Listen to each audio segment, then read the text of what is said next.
Gérard Lanvin, né le 21 juin 1950 à Boulogne-Billancourt, est l'un des acteurs et chanteurs les plus célèbres du cinéma français, connu pour son style puissant et authentique et une carrière de plus de 4 décennies.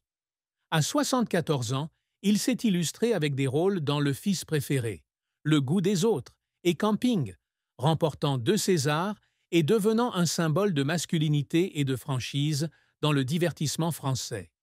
Issu d'une famille bourgeoise, il abandonne l'école à 17 ans pour se consacrer à sa passion pour le théâtre, malgré l'opposition de ses parents.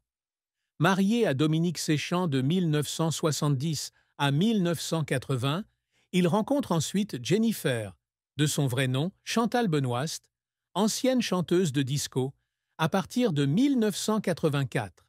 Ils ont 2 fils, Manu Lanvin, musicien de blues, et Léo Lanvin, DJ et acteur. La vie de Gérard Lanvin est une symphonie de gloire, de douleur et de secrets cachés.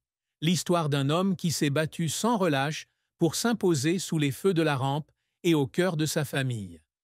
La plus grande tristesse de Gérard Lanvin résidait dans la peur de perdre ses fondements, sa famille, en particulier sa femme Jennifer, et ses 2 fils, Manu et Léo, combinés à des pertes personnelles et à des amis proches comme Coluche et Patrick Dewaere.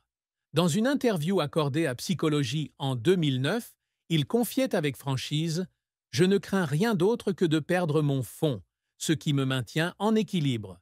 Si je perdais Jennifer, mes enfants ou ma mère, je ne sais pas comment je m'en sortirais. Cette peur n'est pas une simple pensée passagère, mais une obsession profonde, ancrée dans son parcours tumultueux, des années difficiles de vendeur ambulant au sommet de la gloire. Cette tristesse est amplifiée par les pertes dans l'industrie du divertissement. Il a été particulièrement affecté par la mort de Coluche, son ami proche et mentor d'acteur, dans un accident de moto en 1986. Dans S. Le magazine en 2022, il a laissé entendre que Coluche avait été entraîné dans une spirale alcool-drogue, une tragédie qu'il n'a pu empêcher. La perte de Patrick Dewaere, un proche collaborateur, a également laissé une trace. Dans une interview accordée à Pure People en 2022, il a évoqué le douloureux souvenir du suicide de Dewaere en 1982, peu après leur collaboration sur Marche à l'ombre.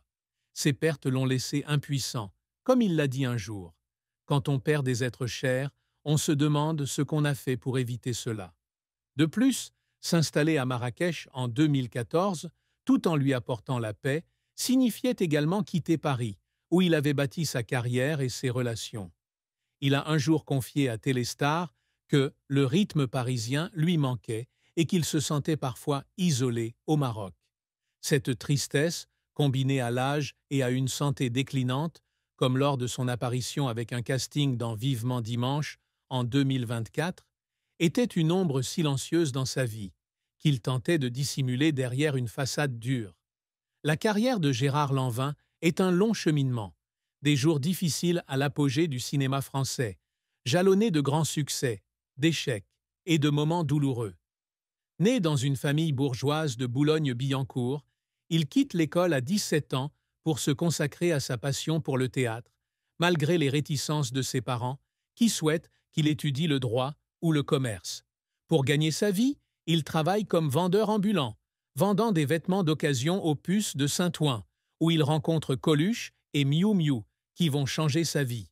Coluche lui offre non seulement un toit, mais le fait également tourner dans « Vous n'aurez pas l'Alsace et la Lorraine » 1977, le rôle qui lui ouvre les portes du cinéma.